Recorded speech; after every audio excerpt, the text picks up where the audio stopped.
앤이 가르쳤던 학생인 폴 어빙네 가족이 여름을 보내기 위해 보스턴에서 메아리의 집으로 돌아왔다. 앤은 7월 중 3주 동안 그곳에서 행복한 시간을 보냈다. 이제 폴 어빙의 새 엄마가 된 라벤더 부인은 결혼 전과 다름없이 소녀 같았고 앤과 나이 차이가 많이 나지만 여전히 앤의 절친한 친구였다. 어빙네 가족집에서 일을 하는 샤를로타 4세도 이제 완전히 자란 아가씨가 되었지만 아직까지도 앤을 열렬히 좋아했다. 앤 아가씨, 보스턴에서 이런저런 사람을 만나봤지만 아가씨 같은 사람은 한 명도 없었어요. 샤를로타 4세가 진솔하게 말했다. 폴도 이제 다 컸다. 폴은 이제 16살이었고 밤새 곱슬머리는 깔끔하게 깎은 갈색 머리에게 자리를 내주었다. 그리고 이제는 요정 이야기보다 축구에 더 관심을 갖고 있었다. 하지만 옛 선생님과의 우정은 조금도 변한 것이 없었다.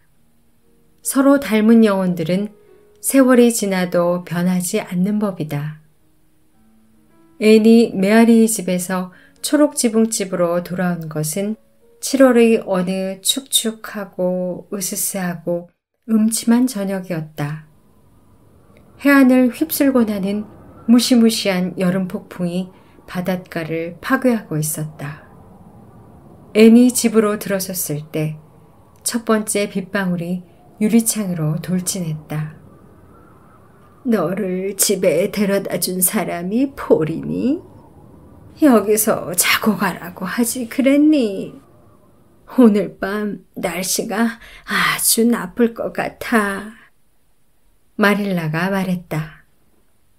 아마 폴은 비가 거세지기 전에 메아리의 집에 도착할 거예요. 폴도 오늘 밤 돌아가고 싶어 했어요. 메아리의 집에서 보낸 시간은 너무 멋졌어요. 하지만 집으로 돌아와서 정말 기뻐요. 동쪽을 가도 서쪽을 가도 우리 집이 가장 좋은 곳이라네. 어머, 데이비, 너 또 키가 컸구나. 누나가 떠난 이후로 2.5cm나 컸어. 데이비가 자랑스럽게 말했다. 이제 난 말티 버틀러만큼이나 키가 커. 그래서 기뻐. 걔는 이제 키가 크다고 잘난 척하지 않을 거야. 참, 애 누나, 길버트 형이 죽게 된 거 알아? 앤은 아무런 미동도 소리도 없이 멈춰서 데이비를 쳐다보았다. 얼굴이 하도 창백해져서 마릴라는 앤이 곧 기절할 줄 알았다. 데이비, 말 조심해라. 레이첼 린드 부인이 화난 말투로 말했다. 앤, 그러지 마라. 그러지 말라니까. 이렇게 갑자기 알려주려던 게 아니었는데. 데이비가 한 말이 정말이에요? 앤의 목소리는 원래 목소리 같지 않았다. 길버트는 아주 아파. 앤, 내가 메아리의 집에 간 직후에 장티푸스에 걸렸어. 너는 전혀 못 들었니? 린드 부인이 어두운 목소리로 말했다. 전혀 못 들었어요. 들어본 적 없는 목소리로 앤이 말했다. 처음부터 증상이 아주 안 좋았어. 의사가 말하길 너무 과로를 했다고 하더구나. 간호사가 계속 지켜보고 있고 할 수 있는 모든 치료를 하고 있대. 앤, 너무 그러지 마라. 살아있는 한은 희망이 있어. 해리슨 아저씨가 어젯밤에 길버트 형네 집에 다녀오더니 아무런 희망도 없댔어. 데이비가 말했다. 마릴라는 아주 나이 들고 지치고 피곤해 보였다. 그녀는 어두운 표정으로 일어나서 데이비를 부엌에서 몰아냈다. 아유, 헨, 그러지 마라. 린드 부인은 늙고 따뜻한 팔을 이 창백한 아가씨의 어깨에 두르며 말했다.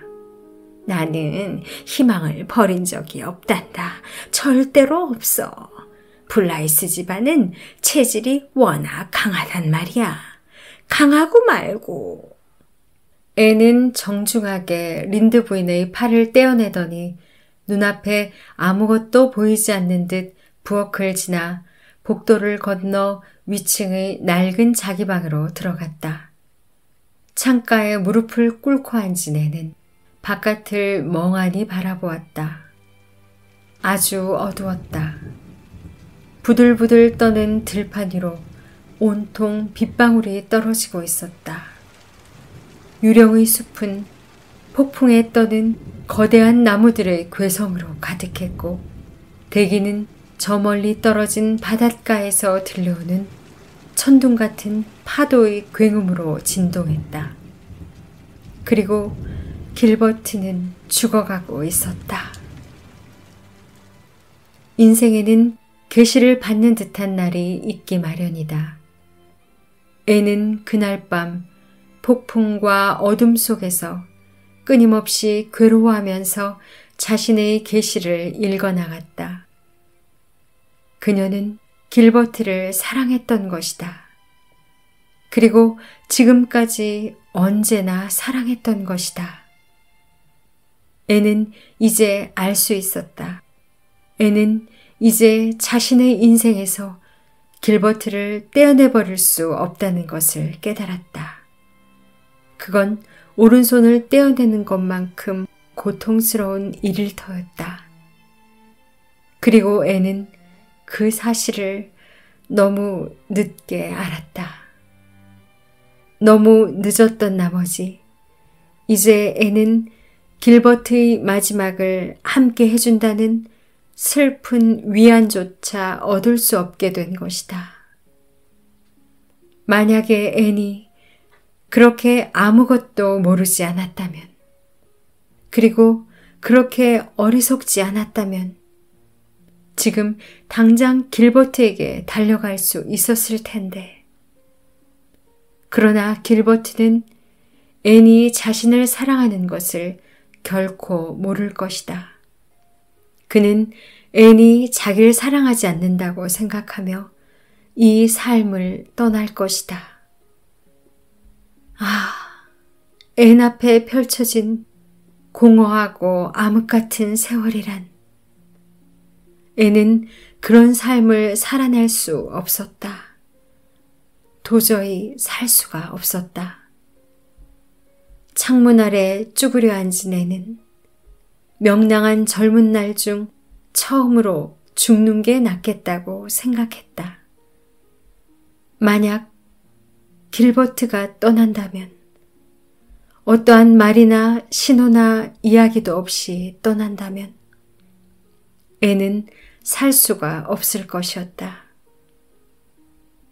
길버트가 없다면 아무것도 가치가 없었다.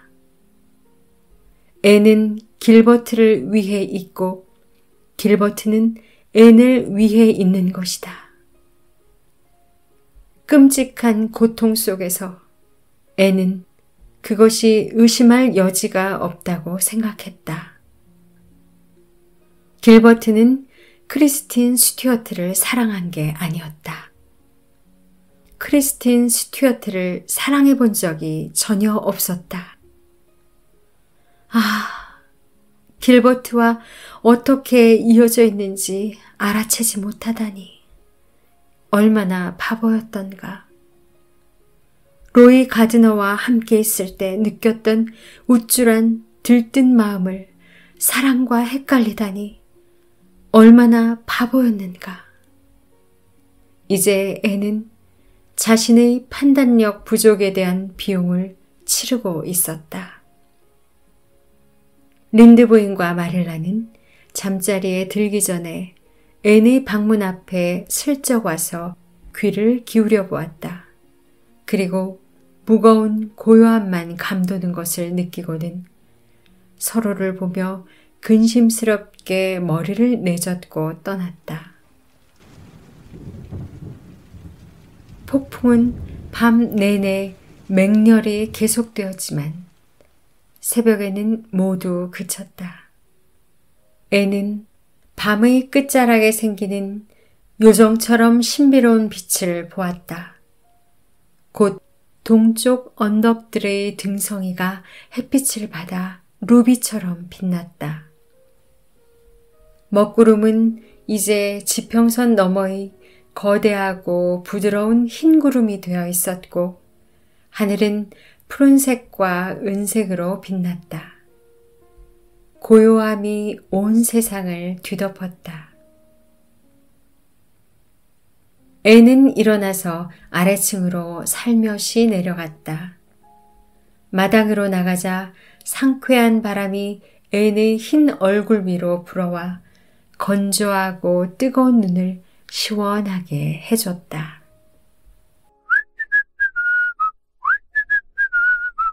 오솔길에서 흥겨운 휘파람 소리가 들려왔다. 곧 퍼시피크 부트가 눈앞에 나타났다. 애는 별 한간 힘이 빠져 넘어질 뻔했다. 만약 낮은 버드나무 가지를 붙잡지 않았다면 쓰러졌을 것이다. 퍼시피크는 조지 플래처가 고용한 일꾼이었고 조지 플래처는 길버튼의 옆집에 살았다. 플래처 부인은 길버트의 이모였다. 퍼시피크라면 알고 있을 것이다. 그러니까 알아야 할 소식이 있다면 말이다. 퍼시피크는 휘파람을 불면서 빨간 오솔길을 씩씩한 발걸음으로 걸어오고 있었다. 그는 앤을 보지 못했다. 앤은 퍼시피크를 부르려고 3번이나 시도했지만 부질없었다. 그가 앤을 거의 지나쳐버리려던 순간 앤은 떨리는 입술로 퍼시피크라고 부르기를 성공했다. 퍼시피크는 미소를 지으며 쾌활하게 좋은 아침이라고 인사했다. 퍼시피크, 오늘 아침 조지 플래처 씨네 집에서 오는 길이에요? 앤이 가녀린 목소리로 물었다.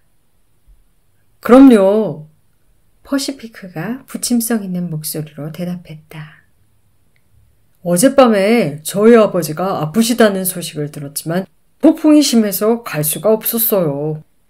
그래서 오늘 아침 일찍 나왔답니다. 숲속 지름길로 가려고 해요. 오늘 아침 길버트 블라이스가 어떤지 들었어요? 앤의 필사적인 마음은 그 질문을 하도록 만들었다. 차라리 끔찍한 소식을 듣는 것이 이런 견딜 수 없는 불안을 느끼는 것보단 나을 것 같았다. 괜찮아지고 있어요. 어젯밤에 고비를 넘겼죠. 의사 선생님이 이제 곧 나을 거라고 했어요. 그치만 정말 위험했어요. 대학을 다니다가 하마터면 죽을 뻔한 거예요.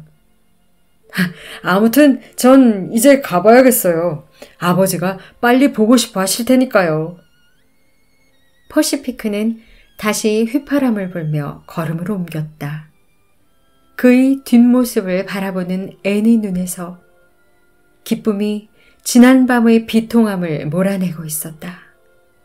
퍼시피크는 비쩍 마르고 누더기를 걸친 볼품없는 젊은이였다. 하지만 지금 앤의 눈에 퍼시피크는 산 위에서 좋은 소식을 가져다주는 천사처럼 아름다워 보였다.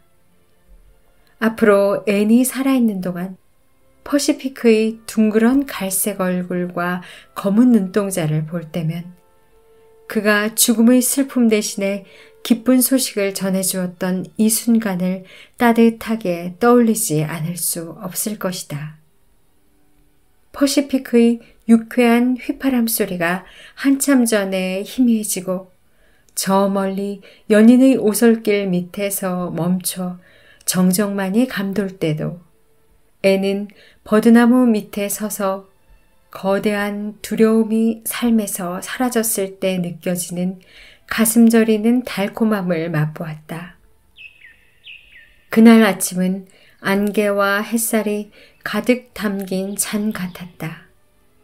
앤이 서 있는 구석에는 수정 같은 이슬을 머금은 새로 핀 장미가 놀라움을 선사하고 있었다. 머리 위 커다란 나무에서 새들이 지저귀는 소리는 앤의 기분과 완벽한 조화를 이루었다. 오랜 진리의 책, 놀라운 책인 성경의 한 구절이 앤의 입에서 흘러나왔다. 저녁에는 울음이 기숙할지라도 아침에는 기쁨이 오리로다.